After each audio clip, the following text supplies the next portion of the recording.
ভারতের প্রভাবশালী গণমাধ্যম এনডিটিভি কে শেখ হাসিনা একটি এক্সক্লুসিভ সাক্ষাৎকার দিয়েছে, আপনি নিশ্চয়ই দেখেছেন। হুম। সেখানে তিনি এই বছরের মধ্যে দেশে ফেরার কথা বলেছেন। এর আগেও তিনি দেশে ফেরার কথা বলেছেন, কিন্তু টাইম ফ্রেম বেঁধে দিয়ে নয়। আপনার কি মনে হয় যে আগে যতবার দেশে ফেরার কথা তিনি বলেছেন আর এবারকার তার যে ঘোষণা তার মধ্যে সিগনিফিকেন্টলি কোনো পার্থক্য রয়েছে? আমি পুরো ইন্টারভিউটা পড়ে, কারণ এটা তো একটা ইমেলের মাধ্যমে ইন্টারভিউটা হয়েছিল, সেই ইন্টারভিউটা পড়ে যেটা দেখলাম যে ওখানে দুটো লাইন আছে খুব গুরুত্বপূর্ণ। একটা আপনি যেটা বলছেন, যে উনি বলছেন যে তিনি এই বছরেই দেশে ফিরবেন। তো এই বছরেই এরকম একটা স্পেসিফিক টাইম ফ্রেম, এখন তো আমরা জুন মাসের শেষ প্রান্তে চলে এসেছি, বছরের অর্ধেক বাকি আছে। জি। তো এই এই এত মানে টাইট টাইম ফ্রেম আগে কখনো দিয়েছেন কিনা আমার মনে নেই। মানে তাই না? ঘটনা তো 2 বছর, তার চেয়ে বেশি না। কাজেই এটা একটু সিগনিফিক্যান্ট এই কারণে যে তিনি কেন এত স্পেসিফিক বলছেন যে এই বছরেই তিনি ফিরবেন। তিনি বলতে পারতেন যে আমি ফিরবো যখন আহ, পরিবেশ থাকবে, আগে যেটা বলেছেন, যখন গণতান্ত্রিক পরিবেশ থাকবে, যখন ফেরার পরিবেশ থাকবে তখন ফিরবেন, এই ধরনের কথা তিনি আগে বলেছেন। কিন্তু এইবার বলছেন যে এই সময়ে তিনি ফিরবেন। আচ্ছা, দ্বিতীয় কথা যেটা বলেছেন সেটা হচ্ছে যে তিনি আহ্বান জানিয়েছেন বর্তমান সরকারের প্রতি যে আওয়ামী লীগের উপর যাতে নিষেধাজ্ঞা তুলে নেওয়া হয়, তাদের উপর আরোপ করা বিভিন্ন ভুয়া মামলা তুলে নেওয়া হয়, এবং তাদের নেতা কর্মীদের যাতে মানে স্বাধীনভাবে রাজনীতি করতে দেওয়া হয়। এটা না হলে তিনি বলছেন যে আওয়ামী লীগ অন্য পথ বেছে নেবে, যেটা একটু মানে তিনি ব্যাখ্যা করেননি কি পথ বেছে নেবে। কিন্তু এটা একটা এক ধরনের একটা অন্য পথ কি হতে পারে রাজনীতিতে? আপনি যদি প্রকাশ্যে গণতান্ত্রিক পথে, নিয়মতান্ত্রিক পথে রাজনীতি না করতে পারেন, তাহলে আপনার মানে রাজনীতি করার অন্য পথটা কি, সেটা না হয় পরের কথা। কিন্তু তিনি যে ফিরবেন, এই কথাটা বলার পেছনে একটা কারণ হতে পারে যে তিনি সিদ্ধান্ত নিয়েছেন যে তিনি বাংলাদেশে গিয়ে কারাবরণ করবেন। কারণ এখানে বাংলাদেশে ফিরে তিনি কারাগারে যাবেন না এইরকম পরিস্থিতি বাংলাদেশে নেই। এখন প্রশ্ন নিশ্চয় না। হচ্ছে যে আন্তর্জাতিক অপরাধ ট্রাইব্যুনালে তার বিরুদ্ধে যে মামলা হয়েছিল এবং যে মামলার রায় তাকে যে ফাঁসির আদেশ দেওয়া হয়েছে, সেই ফাঁসির আদেশ বিএনপি সরকার কার্যকর করবে কিনা, এটা একটা বড় প্রশ্ন। এখন তিনি নিশ্চয়ই ফাঁসিতে ঝোলার জন্য বাংলাদেশে ফিরবেন না, এটা কেউ করবে না। এটা তো একটা বোকামি হবে যদি কেউ মনে করে যে তিনি ফাঁসিতে ঝোলার জন্য আসছেন। তো হয় তিনি আসছেন এই আশ্বাসে যে তাকে ফাঁসি দেওয়া হবে না, কিন্তু সেই ধরনের কোনো আশ্বাস পেতে হলে যে ধরনের আম, আলোচনা দরকার, পর্দার আড়ালে যে ধরনের আলোচনা দরকার, সে ধরনের কোনো আলোচনা হয়েছেও বলে মনে হয় না। কারণ শেখ হাসিনা নিজেই বলছেন যে তারা কোনো সিক্রেট ডিল তিনি করবেন না। তিনি যা করার, যা কথাবার্তা বলার, প্রকাশ্যে করবেন। তো সিক্রেট ডিল যদি না হয়, তাহলে তিনি ফিরবেন, ব্যাপারটা একটু আমার কাছে খটকা লাগছে। যে তিনি কি সিদ্ধান্ত নিয়েছেন যে কিছু একটা হবে, আইন আইনগত প্রক্রিয়ার মধ্যে দিয়ে তিনি ফাঁসির থেকে রেহাই পাবেন, কিন্তু তিনি কি আবার তার সারা জীবনকে তিনি জেলে থাকতেও প্রস্তুত? অনেকগুলো ব্যাপার আছে, কিন্তু সবকিছু দেখে মনে হচ্ছে যে সবকিছু যদি আপনি মানে চিন্তা ভাবনা করেন, আর তার এই কথা যে আমি এই বছরই দেশে ফিরবো, সে দুটো মেলান, তাহলে মনে হচ্ছে যে তিনি সিদ্ধান্ত নিয়েছেন যে এই মুহূর্তে তাকে দেশে ফিরতেই হবে, এই বছরের মধ্যেই তাকে দেশে ফিরতেই হবে, এবং তিনি সেটা করতে চান। সো ওই দিক থেকে আমি মনে করবো যে এটা সিগনিফিক্যান্ট যে তিনি একটা সিদ্ধান্ত নিয়েছেন। আপনি বলছেন যে সিক্রেট ডিল হয়েছে কিনা গভর্নমেন্টের সঙ্গে, তেমন কোনো লক্ষণ আপনি দেখতে পাচ্ছেন না, যেহেতু তিনি নিজেই বলেছেন, একেবারে উড়িয়ে দিয়েছেন যে এই ধরনের কোনো সম্ভাবনা নেই, কোনো হুম। ধরনের হিডেন এগ্রিমেন্ট বা এই টাইপের কিছু নেই। তবে ইন্টারন্যাশনাল কোনো কানেকশন তিনি তৈরি করেছেন কিনা আওয়ামী লীগের ফিরে আসা বা তার ফিরে আসা বা রাজনীতি পুনর্বাসিত হওয়া, এটির কোনো ধরনের, যেহেতু হয়তো সরকারের সাথে কোনো ডিল করেনি, কিন্তু বিহাইন্ড দ্য স্ক্রিন আন্তর্জাতিক নানান ধরনের সংযোগ এখানে থাকতে পারে কিনা, যুক্তরাষ্ট্র, ভারত, এইসবে, রাশিয়া। আমি দেখলাম যে শেখ হাসিনা সাক্ষাৎকারে তিনি ওইদিকে একটা আভাস দিয়েছেন। কারণ তিনি মানে তিনি কি করছেন এখন, সেই জিনিস ব্যাখ্যা করতে গিয়ে তিনি এক জায়গায় বলেছেন যে আন্তর্জাতিক সম্প্রদায়ের সাথে তার যোগাযোগ তিনি বজায় রাখছেন, এবং আন্তর্জাতিক সম্প্রদায়কে তিনি মানে বলতে পারেন লবি করছেন আওয়ামী লীগের পক্ষে, যে আওয়ামী লীগকে রাজনীতিতে ফিরতে দেওয়া উচিত, এই ধরনের একটা কাজ তিনি করছেন। তো এটা তিনি নিজেই বলেছেন সেই সাক্ষাৎকারে। তো আমরা ধরেই নিতে পারি যে বিভিন্ন চ্যানেলে আহ, তিনি আন্তর্জাতিক পরিসরে আওয়ামী লীগের পক্ষে লবি করছেন, এবং সেজন্য লন্ডনে একটা আইন ফার্ম ডাউটি স্ট্রিট, যারা বিভিন্ন আম, মানবাধিকার বা এই ধরনের কাজ তারা করে থাকে, তাদেরকে তিনি নিয়োজিত করেছেন। তারাও জাতিসংঘে এবং বিভিন্ন আন্তর্জাতিক সংস্থায় আওয়ামী লীগের বিরুদ্ধে অন্যায় করা হচ্ছে, অবিচার করা হচ্ছে, এই ব্যাখ্যা দিয়ে চিঠি দিচ্ছেন এবং লবি করছে। কাজেই আন্তর্জাতিক পরিসরে যে যোগাযোগ আছে তা নিয়ে কোনো সন্দেহ নেই। এবং এই যে ভারত থেকে একজন রাজনীতিককে হাইকমিশন করে পাঠানো হলো ঢাকায়, হুম। হীরালাল ত্রিবেদী, দীনেশ হীরালাল ত্রিবেদী, এবং তাকে খুবই মানে অভূতপূর্ব একটা কাজ, ভারত একজন হাই কমিশনারকে বা অ্যাম্বাসেডরকে মন্ত্রী পদের মর্যাদা দিল, যেটা ভারতে আগে হয় নাই। কাজেই এর বাংলাদেশের যে ভারতে নিযুক্ত হাই কমিশনারের পদটা হঠাৎ করে ভারতের তরফ থেকে খুবই উঁচুতে নিয়ে যাওয়া হয়েছে। এটাকে একটা রাজনৈতিক রূপ দেওয়া হয়েছে এবং তাকে মন্ত্রীর পদ দেওয়া হয়েছে। তার মানে তিনি যখন বাংলাদেশের মন্ত্রীদের সাথে কথা বলবেন, তিনি কিন্তু শুধু হাই কমিশনার হিসেবে কথা বলছেন না, তিনি এই একটা ফেডারেশন মন্ত্রী, মেনটেন করে কথা বলতে হবে। তিনি একজন মন্ত্রী পদমর্যাদার রাজনীতিক হিসেবে কথা বলছেন। তো এইটার পেছনে আম, একটা কারণ থাকতে পারে যে বাংলাদেশের সাথে সম্পর্ক উন্নয়ন করা ভারত এটার উপর খুব জোর দিচ্ছে, এবং সেজন্য তারা মনে করে একটা রাজনৈতিক ব্যক্তিত্ব দরকার। কিন্তু রাজনৈতিক ব্যক্তিত্ব থাকা মানেই হচ্ছে বাংলাদেশের সাথে যে ভারতের রাজনীতি বিষয়ে যেই মতবিরোধ বা বচসা আছে, যার মধ্যে আওয়ামী লীগের ভূমিকা এবং আওয়ামী লীগের অবস্থান ভারতে, বিশেষ করে শেখ হাসিনার অবস্থান ভারতে, সেটা অত্যন্ত গুরুত্বপূর্ণ একটা অংশ। সেই বিষয়ে মিস্টার ত্রিবেদী আলাপ করবেন না, এটা আমি ভাবতেই পারবো না। আর একটা মজার জিনিস হলো যে ভারতে যে আমেরিকান রাষ্ট্রদূত আছেন, যিনি হ্যাঁ, মিস্টার গোর, সার্গেই গোর, এবং যিনি গোটা দক্ষিণ এশিয়ায় আমেরিকান প্রেসিডেন্টের দূত হিসেবেও কাজ করেন, তিনি ত্রিবেদীকে অভিনন্দন জানিয়েছেন এক পোস্টে। এটাও তো অভূতপূর্ব। এর আগে এটা কিন্তু আমি আগে কখনো বাংলাদেশের দেখিনি। মার্কিন রাষ্ট্রদূত অভিনন্দন জানিয়েছেন, তাও ভারতের, হ্যাঁ, এমনটা দেখা যায়। এটা আমি আগে কখনো দেখিনি যে এক দেশে নিযুক্ত রাষ্ট্রদূত যেই দেশে নিযুক্ত সেই দেশের অন্য দেশে নিযুক্ত রাষ্ট্রদূতকে অভিনন্দন জানাচ্ছে। এখানে অভিনন্দন জানানোর কি হলো, আনলেস তাদের মধ্যে যদি একটা পূর্ব সম্পর্ক না থাকে, হুম। যদি তাদের পরিচয় থাকে, তাদের যদি একটা ওয়ার্কিং রিলেশনশিপ থাকে, তাহলেই সে অভিনন্দন জানাবে। কারণ আমার ফ্রেন্ডকে আমি অভিনন্দন জানাচ্ছি, আমার একটা কলিগ বলতে পারেন অভিনন্দন জানাচ্ছি। তো এই আমেরিকান রাষ্ট্রদূত সার্গেই গোরের সাথে দীনেশ ত্রিবেদীর সম্পর্কটা কিরকম, এবং সেখানে যেহেতু দীনেশ ত্রিবেদী বাংলাদেশে নিযুক্ত ভারতীয় হাই কমিশনার, সেহেতু সার্গেই গোর কি বাংলাদেশ নিয়েও দীনেশ ত্রিবেদীর সাথে কাজ করবেন কিনা, সেটাও একটা বড় প্রশ্ন। কাজে এখানে আমেরিকার কোনো ভূমিকা আছে কিনা, বা মানে এটা হয়তো 2 মাস আগে উড়িয়ে দেওয়া যেত, কিন্তু এখন আমি উড়িয়ে দেব না। 2 মাস আগে আমি হয়তো বলতাম যে না, আমেরিকা এই ভারত বাংলাদেশ সম্পর্কে নাক গলাবে না। কিন্তু এই অভিনন্দন দেখে মনে হলো যে এটা একটা নাক গলানোর মতোই একটা ব্যাপার।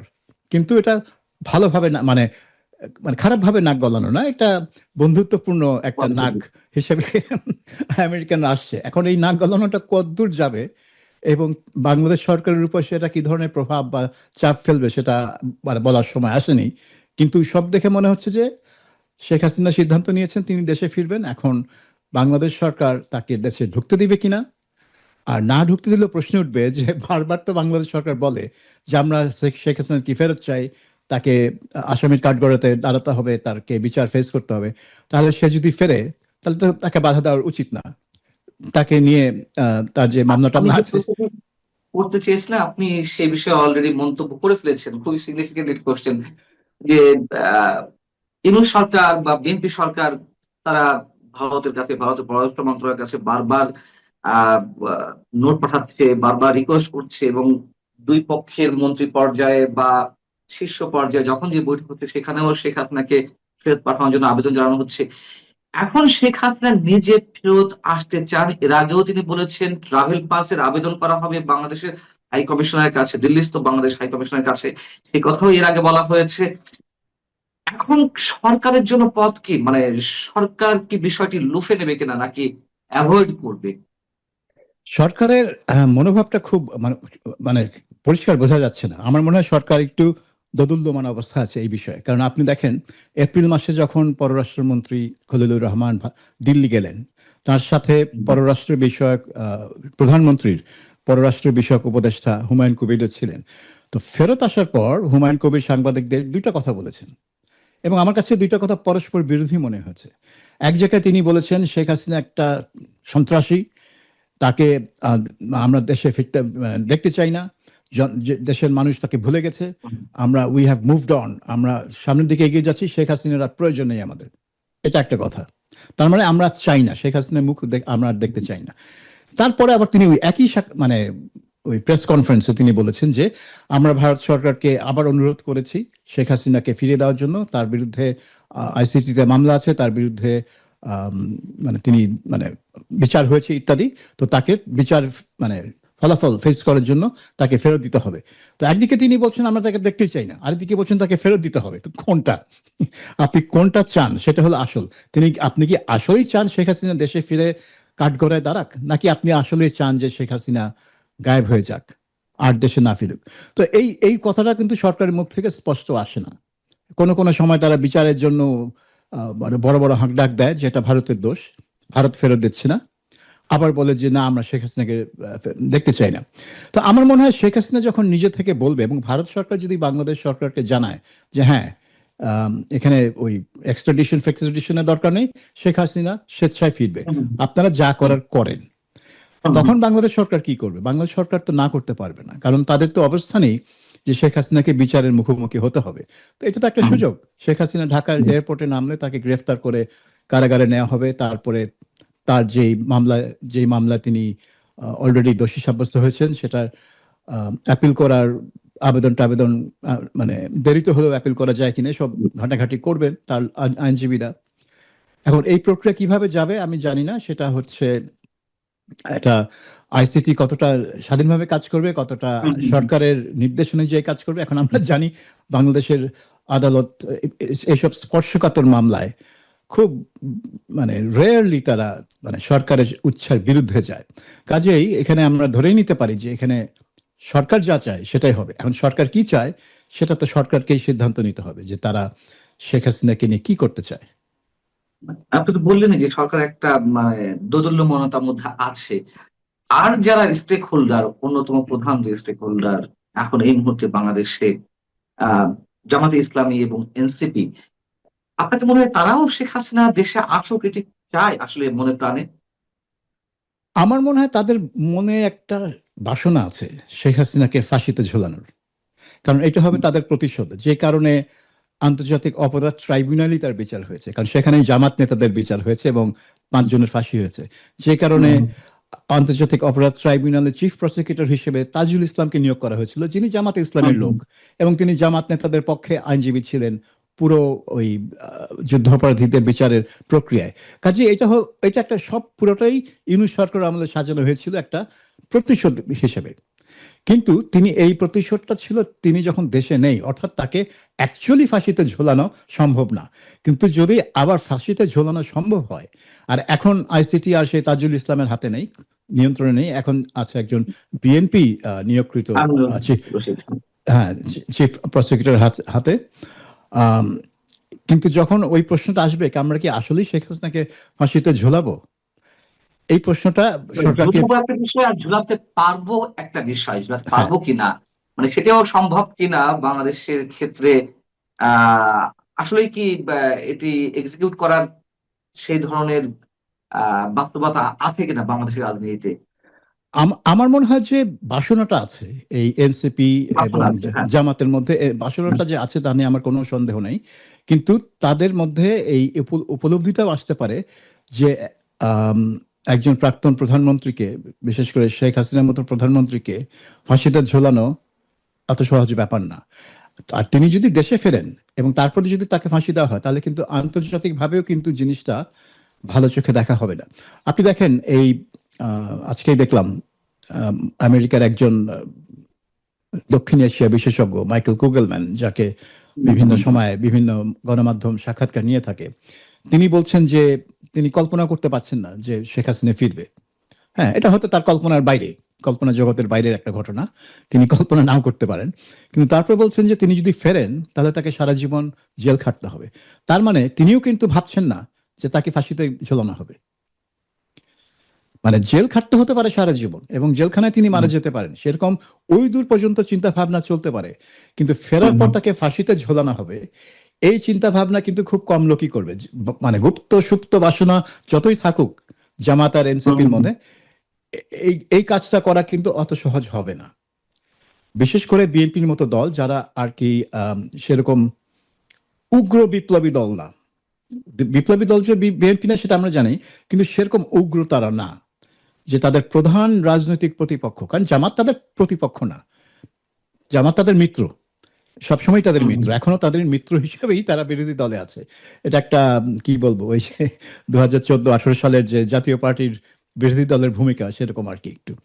আম, কিন্তু তাদের প্রধান প্রতিপক্ষ নেতাকে ফাঁসিতে ঝোলানো আর তাকে একটা অন্যভাবে, আপনি ধরেন যে 2004 সালের 21শে আগস্ট যে গ্রেনেড হামলায় তাকে হত্যার একটা প্রচেষ্টা হয়েছিল, যেটার জন্য তারেক রহমান এক সময় দোষী সাব্যস্ত হয়েছিলেন, কিন্তু পরে হাইকোর্ট আওয়ামী লীগের পতনের পর সুপ্রিম কোর্ট থেকে তাকে এবং অন্যান্য সবাইকে বেকসুর খালাস দেওয়া হয়, মানে কেউ তাকে হত্যার চেষ্টা করে নাই, ওই 24 জন লোক এমনি এমনি মারা গেছে আর কি।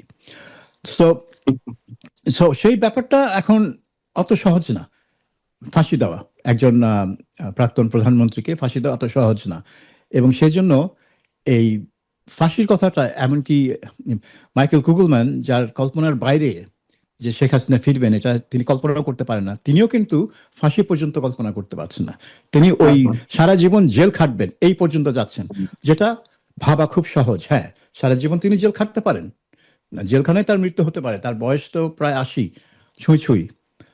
কাজেই তার তো আম, শারীরিক অবস্থা কিরকম আমি জানি না, যারা গেছেন দেখেছেন তাদের আম, কথা অনুযায়ী তিনি এখনো সুস্থ আছেন, এখনো খুব রোবাস্ট আছেন ইত্যাদি। তো এটা আমি ভেরিফাই করার কোনো রাস্তা নাই। তো এখন সেটাই মানে আপনার যে ওই কথা ঠিক যে এটা ফাঁসি পর্যন্ত যাবে কি না সেটা একটা বড় প্রশ্ন। এবং আমার মনে হয় তিনি যদি ফেরেন তিনি ওই আশ্বাস নিয়েই ফিরবেন যে ফাঁসি পর্যন্ত যাবে না, কিন্তু তাকে কারাবরণ করতেই হবে। কত সময়ের জন্য সেটা অন্য ব্যাপার, কিন্তু তাকে কারাবরণ করতেই হবে।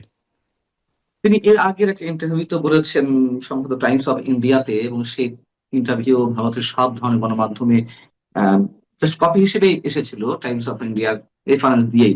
তিনি বলেছেন যে আমি ফিরবো, যে কোনো সময় ফিরবো এবং মাথা উঁচু করে ফিরবো। আহ তার এই যে ফিরে আসা যদি সত্যি সত্যি বাস্তবে আমাদের দেখতে হয়, আপনার কি মনে হয় তার এই ফিরে আসার মধ্য দিয়ে তার যে ইমেজ সংকট 5 আগস্টের পর পরে, 2024-এর 5 আগস্টের পর পরে দেখা দিয়েছিল, সেগুলো তো আস্তে আস্তে একটু একটু হলেও রিকভার হচ্ছে এবং সত্যি সত্যিই তিনি মাথা উঁচু করে ফিরবেন? আহ মানে এই মাথা উঁচু করে ফেরার সাথে তো অনেক বিষয় জড়িয়ে রয়েছে। আহ দলীয় নেতা কর্মীরা তাকে রিসেপশন দিবে, বা আওয়ামী লীগের রাজনীতিতে পুনর্বাসিত হবে, তিনি ফিরবেন ভিআইপি, একজন ভিভিআইপি যেভাবে বিচারের মুখোমুখি হয় যদি তিনি দোষী সাব্যস্ত হয়ে থাকেন বা অন্যায় করে থাকেন। তিনি যেমন মানে আমরা দেখি তো কোথাও কোথাও যে ভিভিআইপি হিসেবেই বিচারের মুখোমুখি হচ্ছেন, সেই ধরনের কথা তিনি মিন করছেন কিনা, আর যদি মিন করেই থাকেন তাহলে সেটির বাস্তবতা আছে কিনা। ইউনূস সরকার যে কাজটা করেছে এই মুক্তিযুদ্ধের স্মৃতি এবং তার যে চেতনা সেটা ধ্বংস করার জন্য এবং বঙ্গবন্ধুর স্মৃতি ধ্বংস করার জন্য ইউনূস সরকার যেটা করেছে, এবং বিএনপি সরকার সেগুলো অনেক কিছুই কিন্তু কন্টিনিউ করছে। মুখে বললেও কাজে কিন্তু তারা সেই ইউনূস সরকারের নীতির মানে ধারাবাহিকতায় চলছে। এখন এইটা আমি বলবো যে আওয়ামী লীগের ইমেজ পুনরুদ্ধারে সহায়তা যত না করছে, তার চেয়ে বেশি যেটা করছে যে আওয়ামী লীগের মতো একটা দলের প্রয়োজনীয়তা মানুষের মনে সৃষ্টি করছে, যে না, এইটা হয়ে যাচ্ছে একটা একতরফা শাসন। বিএনপি জামাত তারা একতরফা শাসন করছে, এটা একই ঘরানার দুইটা দল, এবং তারা আদর্শ একদিক থেকে তারা একই একই ঘরানার, অর্থাৎ এই পার্লামেন্টে সেরকম বিরোধী দল বলতে কিছু নেই, এটা একচেটিয়া শাসন হচ্ছে। ঠিক একটু মানে আমি বাকশাল শব্দটা বলবো না, কিন্তু বাকশালে যেরকম 4-5টা দলকে নিয়ে একটা দল গঠন করা হয়েছিল, এবং এখানে একটা দল গঠন করা হয়নি, 2-3টা দল আছে, বিএনপি, জামাত, এনসিপি, কিন্তু তারা একভাবেই একভাবেই কাজ করে, কারণ তারা নিজেরাও দেখে তারা হচ্ছে আওয়ামী লীগ বিরোধী একটা জোটের মতো। জোট ওই অর্থে মানে আনুষ্ঠানিক না হলেও অনানুষ্ঠানিক একটা জোট আওয়ামী লীগ বিরোধী। কাজে তারা মনে করে তারা একসাথে থাকলে আওয়ামী লীগকে আটকানো যাবে, এটাই হচ্ছে তাদের আদর্শ। এখন এখানে এই কারণে অনেকের মনে এই প্রশ্নটা আসছে যে আওয়ামী লীগের প্রয়োজনীয়তা আছে বাংলাদেশে, না হলে বাংলাদেশের রাজনৈতিক ভারসাম্য থাকছে না, এবং মানে বিশেষ করে বাংলাদেশের যে ইতিহাস, তার জন্মের যে ইতিহাস, সেই ইতিহাস বিকৃতিও আটকানো যাচ্ছে না। কাজেই এই কারণেই আওয়ামী লীগের মানে ইমেজ কি আছে আমি জানি না, কিন্তু আওয়ামী লীগের মতো একটা দলের যে প্রয়োজনীয়তা আছে সেটা অনেকের মনেই আবার জাগ্রত হচ্ছে, এটা নিয়ে কোনো সন্দেহ নেই। আমার শেষ প্রশ্ন, আপনি মাইকেল কুগেলম্যানের রেফারেন্স দিচ্ছিলেন যে তিনি কি বলেছেন, যে তিনি কল্পনাতেও আনতে পারেন না যে শেখ হাসিনা ফিরবেন। মাইকেল কুগেলম্যানের কথা আপনি, আপনার নিজের কাছে কি মনে হচ্ছে, আপনার দীর্ঘদিনের রাজনৈতিক অভিজ্ঞতা এবং যতটুকু ইতিহাস লব্ধ জ্ঞান আপনার, সেই জায়গা থেকে কি মনে হচ্ছে, ফিরে আসাটা সহজ হবে শেখ হাসিনার জন্য, বা ফিরবেন কিনা? না, ফিরেটা সহজ সহজ হবে না। ফিরে আসাটা প্রচন্ড ঝুঁকিপূর্ণ হবে, এটা নিয়ে কোনো সন্দেহ নেই। এখন উনার কথা শুনে মনে হচ্ছে উনি ঝুঁকিটা নিতে প্রস্তুত, কিন্তু এই যেটা আমি বললাম যে বাংলাদেশ সরকারকে একটা ডিলেমার মধ্যে ফেলে দিবে। তারা যদি শেখ হাসিনাকে ফিরতে না দেয়, তাহলে ভারত সরকার বলতে পারে যে তাহলে তুমি এই 1-1.5 বছর ধরে আমাকে খোঁচাইলা কেন, যে মানে এক্সট্রাডাইট করো, এক্সট্রাডিশন চুক্তি আছে, কেন ফেরত দিবা না, তাকে বিচারের মুখোমুখি হতে হবে। এই তো তিনি ফিরতে চান। আর যদি ফেরত নেন, তাহলে তারা হজম করবে কি করে? কতদিন জেলে রাখবে শেখ হাসিনাকে? ফাঁসিতে ঝুলাতে পারবে বলে আমার মনে হয় না।